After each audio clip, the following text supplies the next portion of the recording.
porque tenemos un foro que no te lo podés perder. Es importante que actives tus neuronas, tu cerebro y que te digas a vos misma, a vos mismo, no es tiempo de dormir. Es tiempo de despertar porque lo que vamos a escuchar no es fácil de lograr. Hemos podido convocar para el Foro de Prevención del Suicidio a 4 profesionales que han logrado un gran recorrido de conocimiento científico para lograr varios objetivos. Entre ellos tenemos la oportunidad hoy de tener a los autores de la ley, a los coautores de la ley 27.130, que es la Ley Nacional para la Prevención del Suicidio, Ernesto Páez y Martín Álvarez. También tenemos a Viviana Barrón, que es una referente de la comunidad de fe, la comunidad religiosa, también investigadora de la prevención del suicidio en adolescentes. Y también tenemos a una profesional psiquiatra especializada también en todo lo que tiene que ver con el trastorno del comportamiento suicida. Es justamente psiquiatra de planta, titular del hospital monovalente más importante que tenemos en niñez y adolescencia, que es el Tobar García, con una vasta experiencia en asistencia. Por lo tanto, yo quiero que reciban con un fuerte aplauso a estos 4 expositores: Priscila, Ernesto, Martín, Viviana. Puedan pasar y ubicarse en estos asientos. ¿Está bien o no? ¿Sí? Saben que aprovecho y les cuento que la idea de poder generar esta ambientación como si fuera que estamos en un living, que al inicio había más sofá y la idea de que estábamos como en un living, es porque creemos que en espacios cálidos, en atmósferas de confianza, se puede romper el silencio mucho mejor, ¿no? Hay temas que son difíciles de abordar, pero cuando vos encontrás un buen clima, gente que está predispuesta, se puede profundizar más en temas difíciles. Así que es por eso que queremos invitarlos a dar inicio a este foro con preguntas que nosotros consideramos son necesarias responder. Por un lado tenemos a Priscila, que en realidad tiene un nombre, más de su natividad, que es Taiwán, ¿no? Pero ¿vos tenés micrófono? Chan An. Chan An. Lo digo por vos porque... Dale, Chan An. No complicarte, Chan An, sí. Ok. Que bueno, ella actualmente te estás ejerciendo como psiquiatra del Tobar García, ¿cierto? Así es. Entonces, tenemos una primera pregunta para hacerte y es muy importante que vos decidas si la querés responder o no, no estás obligada, pero es, ¿cómo puedo actuar o acompañar ante una persona que me manifiesta ideas suicidas? Bueno, antes que nada, es difícil a veces poner en palabras o contar lo que uno hace a diario, quizás sin pensarlo, ¿no? Cómo definir todo esto, ¿no? Así que bueno, voy a tratar de poder decirlo y tengo un machete, cualquier cosa. Okay. A ver, si nos encontramos ante una persona que nos empieza a manifestar estas ideas, yo creo que en primer lugar es la escucha empática, ¿no? El acompañar, el respeto hacia la persona, poder realmente estar con la persona. Es una escucha receptiva, sin juicios, estar al lado realmente de la persona, porque las personas que hablan o manifiestan ideas de muerte, generalmente no es que quieran morirse, realmente han estado luchando, andando, tratando de seguir adelante un camino, han recorrido un camino largo de mucho sufrimiento y que de algún modo cuando llegan a esta instancia de pensar en morirse es porque, bueno, piensan que no hay otra salida que la muerte y que entonces, de algún modo, si nos manifiesta esta idea, la mejor respuesta que podemos darle es el acompañamiento, el decir, estoy acá, estoy al lado tuyo, en lo que sea. Muchas veces nosotros intentamos quizás querer responder, decir cosas, ¿no? con respuestas muy armadas o como de fórmula, digamos, ¿no? Pero la persona quizás no está necesitando eso, ¿no? Está necesitando a alguien que lo escuche nada más. Entonces, de algún modo, la presencia nuestra es importante y que podamos entonces también un poco saber qué hay detrás de esos pensamientos de muerte. A veces hay un mito como decir, bueno, si preguntamos sobre la ideación suicida, estamos induciendo a la persona. No, no es así. Uno puede preguntar y dejar que la persona pueda expresar sus emociones, darle espacio para que pueda expresar. Por eso, hablando de esto, de importancia del sin juicio, el no juzgar, no criticar, no desvalorizar, siempre darle importancia.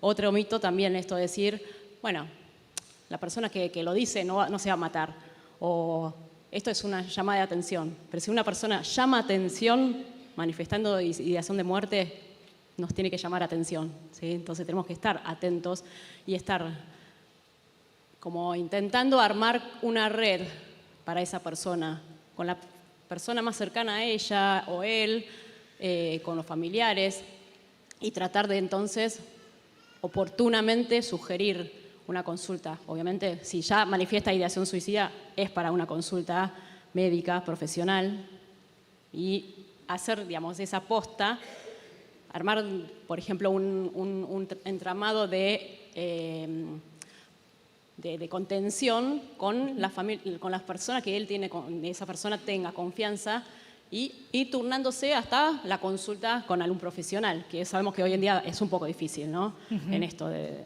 los turnos, la demora. Así que bueno, pero sobre todo eso, ¿sí? El poder estar presente con esa persona y no pensar que, bueno, eso lo está diciendo y no lo va a hacer, o bueno, estos mitos que solemos tener. Qué importante esto, ¿no? Que podamos estar atentos, empáticos y acompañar desde el involucrarnos, ¿no? en esa situación y no aparentar de que estoy disponible cuando en realidad requiere de tiempo, requiere de recursos, requiere de gestión, requiere de armado de red. Así que gracias por esa aclaración tan importante, que a veces pensamos que la solución está en el otro, del otro lado, y nos desentendemos del ser parte de la solución, ¿no? Armando esa red. Gracias por esta aclaración. Ernesto, te voy a dejar con una pregunta para que la vayas pensando mientras le hago a Martín la siguiente. Pero, ¿cómo nos damos cuenta cuando una persona se encuentra en proceso suicida? Me gustaría que vos vayas pensando esa respuesta, ¿ok? Vamos con Martín. Martín, si una persona tiene prácticas de autolesión, ¿es el paso previo al suicidio? Lo que tenemos que tener presente es que las autolesiones y el suicidio pueden ser dos entidades distintas. Los dos están sufriendo. Las personas autolesivas y las personas con comportamiento suicida están sufriendo. Ninguna de las dos quiere morir. La persona con comportamiento suicida quiere dejar de vivir como está viviendo. Y la persona con autolesiones no suicidas lo que quiere hacer es acallar el dolor psíquico. Lo transfiere a un dolor físico como para minimizarlo. ¿Alguien autolesivo puede llegar a quitarse la vida? Sí, porque las lesiones pueden ser muy profundas y demás, pero son como dos procesos distintos. Esto está bueno tenerlo en cuenta, en primer lugar, para ver qué recursos necesito. Si una persona me dice que quiere quitarse la vida, la asistencia tiene que ser médica y psicológica especializada. Si una persona tiene autolesiones, también, pero tengo como un poco más de tiempo y sé que no está en riesgo de vida inminente. Entonces, ahí puedo esperar un poco más, puedo hacer este tránsito un poco más lento, este acompañamiento, buscando esta red de contención hasta que llegue al profesional. Ambos tienen que llegar al profesional. Lo que sí tenemos que saber que en el comportamiento suicida es como inminente y lo necesitamos urgente a esa contención desde salud mental. Qué importante esta aclaración, porque en la práctica, en la diaria, se ve que cuando alguien tiene una conducta autolesiva, automáticamente se lo interpreta como una ideación suicida, ¿no? Y se la trata a veces como una persona que está intentando quitarse la vida, y no en esta nueva interpretación quizás para muchos de que está intentando descomprimir el dolor psíquico, ¿no? Y qué importante es decirlo para quienes quizás no lo sabemos. Sí, esto saberlo en los distintos ámbitos ayuda también a la intervención, o sea, una persona con comportamiento suicida requiere una intervención particular, desde el área de salud una intervención particular, y aquel con autolesiones necesita otra intervención. Muchas veces esto lo detectamos en las escuelas. Entonces, una persona con autolesiones, podemos trabajar con esa persona, ver qué le está sucediendo y colaborar con ella, con ese mayor tiempo que tenemos, a la consulta especializada. Mientras que el comportamiento suicida tiene que ser inminente la consulta, y lo que sí tenemos que tener en cuenta que toda persona tiene derecho a ser atendida en los marcos de la salud pública, ¿no? La ley 27.130 y las adhesiones que tiene Provincia de Buenos Aires, Ciudad Autónoma, dice que tiene que ser un equipo interdisciplinario, intersectorial, y está dentro del plan médico obligatorio, ¿no? Tanto para autolesiones como para el comportamiento suicida. Excelente, qué bueno saberlo. Así que todos y todas estén atentos a la hora de acompañar a alguna persona con ideación suicida al primer hospital de agudos que corresponda a su localidad. Ernesto, te recuerdo la pregunta, más que nada a vos y al público, que es, ¿cómo nos damos cuenta cuando una persona se encuentra en proceso suicida? Bueno, no es una tarea fácil, ¿sí? Lo importante de eso es tener en cuenta que vamos a dar un primer tip, ¿no? Uno que cualquier persona puede tener en cuenta, ¿sí? Y el primer tip que tienen que tener en cuenta es, en primer lugar, no minimizar. Esto quiere decir tomar al otro tal cual nos está manifestando lo que está presentando. Todavía no sabemos qué presenta, pero por lo pronto poder mirar al otro, y eso implica dejar de mirarnos a nosotros mismos. Qué tarea, ¿no? Es una tarea que complica a veces porque es difícil poder evadirnos de nuestras propias opiniones. Yo opino, yo creo, yo siento, yo en tu lugar. Hablamos de yo. Yo. Entonces ese es un punto que frena el poder detectar qué le pasa a ese otro. Por eso, primer paso, no minimizar. Ponerme en ese otro lugar que es el lugar del otro, ¿sí? Entonces ahí tenemos un primer punto para poder iniciar recién y darnos cuenta, ver qué pasa en esta otra persona que está manifestando algo. Por lo general, las personas con comportamiento suicida siempre dan señales. Y más de una vez me dicen, pero Ernesto, no nos dimos cuenta, se nos escapó de las manos. Y ahí es donde yo les digo, la realidad es que la comunidad, ustedes, y en alguna oportunidad yo también en otras épocas de mi vida, no estábamos preparados para poder visibilizar esas situaciones donde el dolor camina en silencio. Entonces, ¿cómo nos damos cuenta cuando una persona está caminando a lo que decía la doctora hace un instante, la ideación suicida? Bueno, por empezar, tenemos un sinfín de pensamientos que se vuelcan hacia el sí mismo, en primer lugar de autodesvalorización. Esto quiere decir, no valgo nada, siento que no puedo, siento que el entorno no me comprende. Y desde esos pensamientos de autodesvalorización pasamos a los pensamientos autodestructivos. No quiero estar más acá, no quiero vivir como estoy viviendo. Y la realidad es que a partir de ahí se empiezan a presentar en conjunto un sinfín de situaciones que a través de crisis, conflictos y dificultades para resolver la vida cotidiana se me presentan cambios de actitudes, cambios de comportamiento, se me presentan situaciones donde empiezo a generar quiebres internos, me alejo de la gente, del entorno, de la familia, de mi comunidad, me alejo de mis compañeros, me alejo de todo lo que me ata a la vida. Y en ese punto es donde empiezo a caminar con esas palabras rumbo a la ideación suicida. La ideación suicida es silenciosa.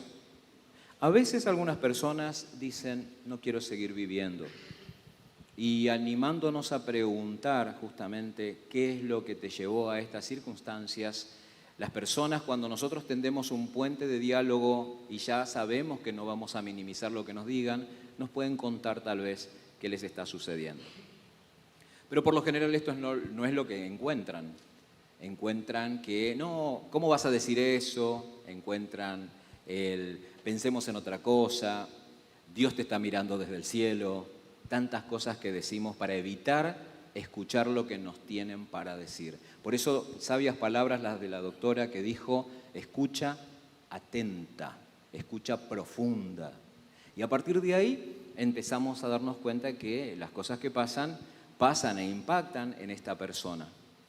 Entonces, frente a eso, muchas veces esta intencionalidad, si pudimos escuchar atentamente, esa es la primera herramienta que nos va a llevar a disminuir ese impacto que en silencio se va llevando hasta presentarse el intento de quitarse la vida. Ese es un punto en donde ya obviamente las evidencias están claras.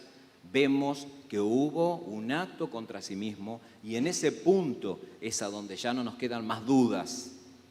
Aunque el ser humano nos pasa factura todo el tiempo, ¿no? Porque preferimos quedarnos con lo que nos da tranquilidad. Y en ese punto, incluso con la evidencia enfrente, decimos, no, pero fue un accidente, no va a volver a pasar más.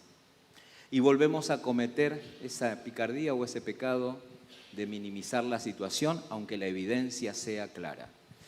Y esto le pasa a profesionales y le pasa a la comunidad general. Lo importante de tener en cuenta cuando una persona se encuentra en crisis suicida es tomar muy en serio lo que está actuando, lo que está manifestando, lo que está viviendo, lo que está sintiendo. Y a partir de ahí, mientras haya vida, siempre es importante estar presentes, acompañar, a veces en silencio, a veces siendo puente de contacto hacia alguien que nos pueda acompañar de una manera diferente. Con lo cual, ¿qué les digo? Nunca solos, siempre acompañados. Esto quiere decir, yo puedo ser el gran puente que lo lleve a la salud, que lo lleve a hablar con el pastor, con la pastora.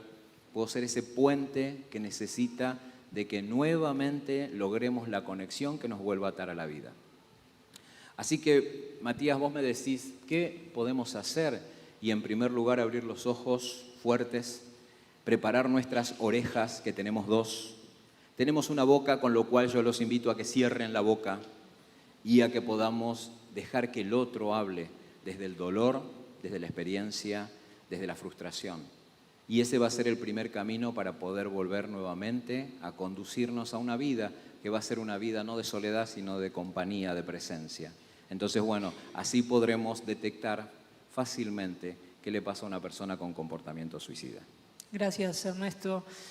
Qué importante es poder ver los diferentes niveles de riesgo, ¿no? Riesgo leve, moderado, severo, y entender que en cada uno de esos niveles tenemos que actuar de diferentes maneras, sin abandonar en ninguno de esos niveles la escucha, la mirada, la contención, el acompañamiento. Dijiste algo que me ha sonado fuerte y me llamó la atención, porque a veces pasa más de lo que nos gustaría esto de Dios te mira desde arriba. Y bueno, Vivi, me gustaría hacerte una pregunta, y es, ¿puede haber personas con ideación suicida dentro de la iglesia? ¿Qué piensan? Puede haber, y de hecho hay, ¿no? Lo que nos pasa es que nos resulta inadmisible desde lo simbólico. No debería, ¿no? Si uno dice, tenemos fe, Dios está con nosotros, Dios nos cuida, entonces no se puede nunca llegar al punto de decir la solución es morir, porque siempre hay esperanza cuando tenemos fe, ¿no? Uno lo racionaliza desde ese lugar. Entonces, en una comunidad de fe en serio no debería haber, podemos llegar a pensar, personas que su sufrimiento sea tan fuerte que les lleve a pensar en quitarse la vida. Ahora, la realidad es que, como ustedes bien dicen, sí que hay muchos casos de ideación en nuestras iglesias, y saben que encima de todo, la culpa de fallar a Dios con esta idea se vuelve todavía más en contra de la persona. O sea, en esas situaciones a veces la fe, en vez de ayudarte, te hunde, ¿viste? Depende del sistema religioso que construimos, ¿no? Si construimos un sistema religioso legalista, ligado a la condenación, la culpa, ¿no? Entonces, si vos estás mal, esto que él decía, Dios te mira, pero esa mirada de Dios policía, ¿no? Para darte un garrotazo por la cabeza.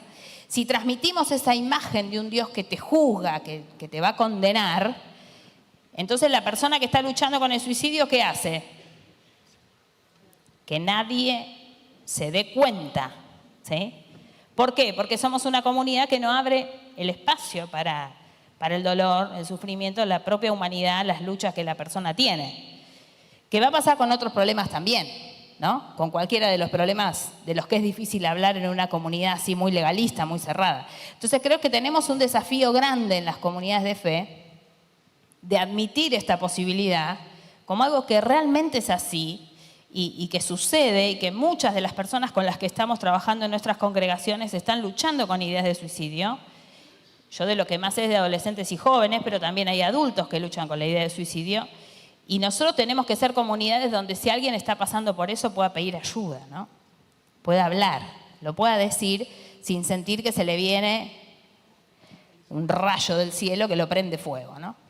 Pero bueno, a veces cuesta, porque en nuestras comunidades muchas veces somos muy rígidos para admitir que aún teniendo fe y aún creyendo en Dios hay cosas que nos duelen, ¿no? Hay cosas que nos cuestan y que no podemos manejar. Y dice, no, en Cristo puedo todo lo puedo en Cristo que me fortalece, ¿no? Si uno lee cuando Pablo dice esa frase, ¿desde dónde la dice? ¿Saben ustedes? Desde la cárcel. Pablo lo dice sufriendo, una gran injusticia, porque pobre estaba en cana por su fe, una situación de discriminación horrible, y él sabía que era muy probable que muriese y todo, estaba sufriendo, ¿no? Entonces cuenta de sus penurias, de todo lo que le venía costando, agradece a una iglesia que le mandó un dinero, y en ese contexto él dice, bueno, a pesar de todo lo puedo en Cristo que me fortalece, pero no está hablando de un ser humano hiperpoderoso, está hablando de una persona muy consciente de sus dolores, de sus limitaciones y de su sufrimiento. En ese contexto él lo dice, ¿no? Y a veces lo sacamos de contexto y decimos, bueno, si estamos en Cristo no nos tiene que costar nada. Y está mal la exégesis que hacemos, ¿no? La lectura del texto bíblico que hacemos, y le ponemos a la gente una carga enorme de disimular sus luchas en lugar de ser un espacio donde podamos hablar de lo que nos cuesta honestamente y ser un espacio de ayuda y de escucha, ¿no? Que de hecho muchas iglesias sí lo son. Muchas sí, gracias a Dios lo son. Pero en otras hay que trabajar. Qué alivio. Como cristiano evangélico te doy gracias. De verdad. Bueno, sigo. ¿Crees que puedes responder a esta pregunta en 2 minutos? Voy a hacerte una pregunta que me parece súper importante y también cuidar el tiempo. ¿Cuáles son los recursos con los que contamos en el sistema de salud y cómo funcionan? Como digo, en esto de un alto riesgo. Ahí sí voy a hacer alusión un poco a la ley de salud mental vigente, ¿sí? Que trata de que los pacientes o los usuarios de salud mental puedan atenderse en los hospitales públicos y generales, ¿sí? De agudos, no solamente en los especializados, por lo cual actualmente en todos los hospitales municipales de la ciudad de Buenos Aires, por lo menos, ¿sí? En provincias se está intentando, pero bueno, falta un poco más, todos tienen guardias con equipo interdisciplinario, un psiquiatra más un psicólogo y otras disciplinas, que puede ser trabajadora social, terapista ocupacional, musicoterapeuta, ¿sí? De otras disciplinas. En primera instancia, obviamente, entonces, también están los números de emergencia, ¿sí? SAME, dentro de SAME hay SAME psiquiátrica también. El año pasado, también en el plan federal de salud mental, de la atención integral de salud mental, la ministra implementó también una línea telefónica para un 0800, ¿sí? Que tengo anotado. 0800 999 0091, ¿sí? Y Salud Mental Responde en Cava es 0800 333 1665, ¿sí?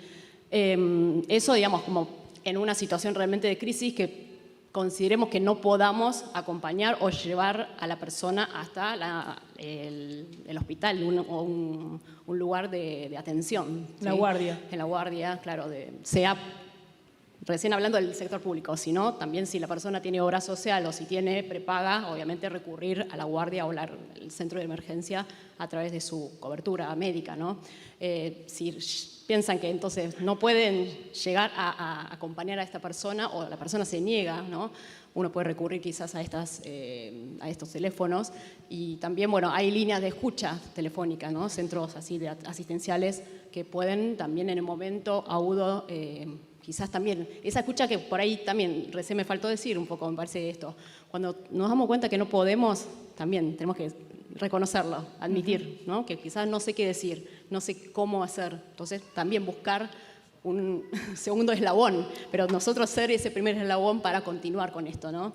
Sí, y sacarnos un poco la capa de super hombre o mujer maravilla, Exacto, de claro. creer que podemos todo. Claro, pero sí, siempre agudizando nuestra escucha, ¿no? En esto de que por ahí a veces me callo, mejor no digo. Bueno, cuando algo percibimos que decimos algo no está bien, no quedarnos con la respuesta de todo bien, ¿no? Muchas veces preguntamos ¿cómo estás? Y del otro lado, está todo bien, pero si algo percibimos y tenemos realmente esa escucha, nos damos cuenta que no está todo bien. Entonces también hay que profundizar un poco más ahí, ¿no? Gracias.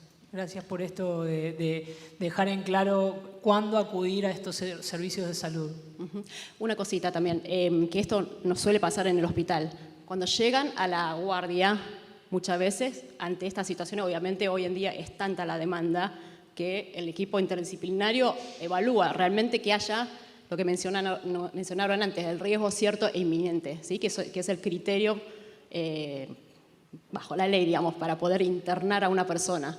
Ahora, familiares, acompañantes, padres, muchas veces les cuesta esto, ¿no? Escuchar que su hijo adolescente o hija adolescente necesita una internación psiquiátrica es fuerte, ¿no?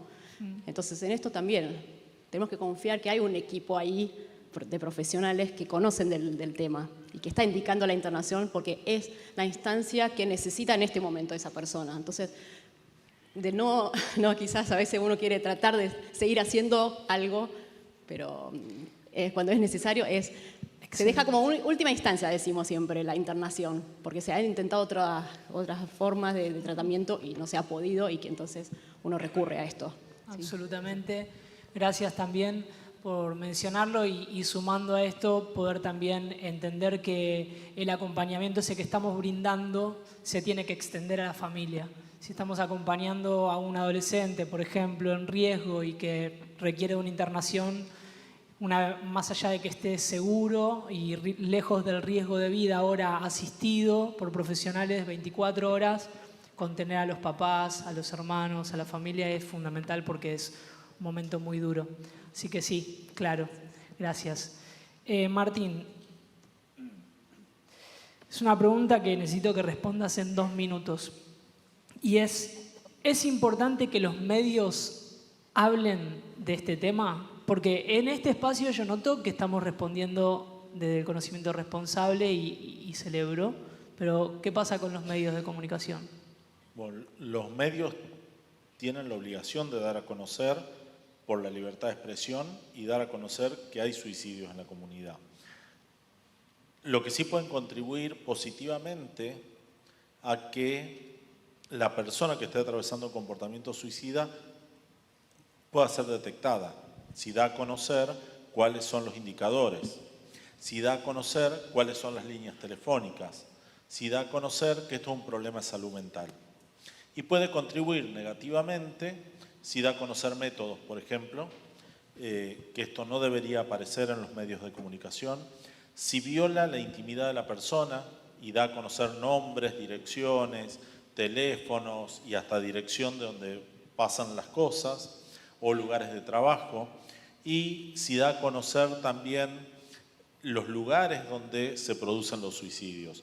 O sea, la noticia tiene que estar, la noticia no debe ser alarmante, la noticia no debe ser para que la población se preocupe más de la temática, sino que se ocupe y que pueda ser educativa, ¿no? O sea, que le dé herramientas a la población para detectarlo, para que sepa dónde acudir y para que sepa qué hacer con la ley de salud mental y la ley de prevención del suicidio. Excelente, gracias. Y en esto de promover la prevención del trastorno del comportamiento suicida, me gustaría, Ernesto, preguntarte, No te voy a decir en cuánto tiempo responderlo. ¿Desde cuándo se instauró el 10 de septiembre como el Día Mundial para la Prevención del Suicidio? Bien, bueno, el Día Mundial, en primer lugar les tengo que contar, se celebra. Porque hay gente que yo escucho que dice, no, vamos a conmemorar, no se conmemora nada, se celebra. El Día de la Prevención del Suicidio, que es el 10 de septiembre, es un día de celebración. ¿Qué se celebra? La vida. Entonces, en distintas partes del mundo se hacen actos de diferentes tipos, ¿no? Y Mati me dice, ¿desde cuándo? Desde 2003. Ese fue un punto de encuentro entre la Organización Mundial de la Salud y la Asociación Internacional para la Prevención del Suicidio, donde previamente, antes de cruzar el año 2000, estas organizaciones visibilizaban que la problemática más compleja que iba a surgir, que iba a emerger cruzando el siglo, iba a ser la depresión. Pasó el año 2000 y la realidad es que nos dimos con que el suicidio era creciente en el mundo. La gente, el humano, no quería vivir más. Entonces eso preocupó a estas dos organizaciones y solamente el 10 de septiembre fue un día de agenda. Pero a partir de ahí tomaron la decisión de que cada 10 de septiembre, desde 2013 en adelante, se iban a congregar para convocar a los distintos países miembros, los 194 países que integran la Organización Mundial de la Salud y la Asociación Internacional, a poder trabajar en prevención del suicidio. Esto quiere decir, todos los 10 de septiembre se juntan distintas personas en el mundo a hacer actos artísticos, culturales, académicos, deportivos, ¿no? Con una insignia en algunas regiones del mundo, la cinta amarilla, en la mayoría de las regiones del mundo, la cinta color naranja, que es el emblema que lleva adelante la prevención del suicidio. Y bueno, ambas organizaciones decidieron que como el mundo estaba así tan dividido, con grietas de colores, unir una cinta color amarillo y naranja, con lo cual no hay grietas en la vida humana. Entonces ese es un punto interesante para pensar que, ahí ya termino, Mati, porque es cortito, en el 2009 presentamos el proyecto de declaración para que ese día sea un día nacional en la República Argentina. En el año 2010 se logró generar a través del Congreso de la Nación Argentina que el 10 de septiembre sea el Día Nacional para la Prevención del Suicidio, y así venimos trabajando en todos los territorios de la República, provincias y municipios, justamente trabajando para tomar contacto con la población, mostrarle lo que les dijo recién la doctora Martín Álvarez, que bueno, obviamente tenemos que trabajar desde la salud pública y que este es un tema que aqueja a mucha población, que muchas veces se toma como decisión de resultado una respuesta eterna, decisiva, para problemas temporales, pequeños, cortos. Entonces ese es el punto del trabajo del 10 de septiembre. Muchas gracias por la explicación y también por el trabajo de visibilización, porque conozco el recorrido que han hecho cada uno de ustedes. Y Vivi, yo tenía una última pregunta para hacerte, pero me gustaría cambiarla por una propuesta. Yo desearía que vos puedas tener una oración de cierre por Ernesto, por Martín, por Pri, porque sé que vos has investigado muchísimo, has trabajado y le has traído mucha luz y aporte a la comunidad cristiana, y creo que mejor que cualquiera de nosotros podés saber y entender lo que deseamos transmitirle a personas como ellos que vienen trabajando tanto por esta problemática que nos convoca y que nos ocupa. ¿Te parece? Orar por ellos que están en la trinchera, al igual que nosotros, y cubrirlos en lo que les resta de trabajo por los días que Dios les tiene contados. Bueno, ¿me acompañan? ¿Oramos? Te damos gracias, Dios, porque sos el creador de la vida y sabemos que estás con nosotros cuando luchamos para cuidar la vida de las personas. Y Señor, en ese reconocimiento también te agradecemos por personas como ellos que están trabajando desde las organizaciones del Estado, desde espacios públicos, desde los servicios públicos de salud mental, y que ellos también representan a otros que no están acá hoy, pero que también han puesto su compromiso en trabajar sobre este tema, que es un tema difícil, que es muy conmovedor, pero que a la vez es tan importante para cuidar la vida de las nuevas generaciones y de los adultos también. Señor, que te damos gracias por su compromiso, por su trabajo, y nos queremos poner de acuerdo para pedirte que los bendigas, que les des ideas nuevas, que les des creatividad, que permitas que sus voces sean escuchadas por las personas que toman decisiones importantes, que los tomen en serio y que renueve su ánimo, sus fuerzas, sus energías para seguir adelante.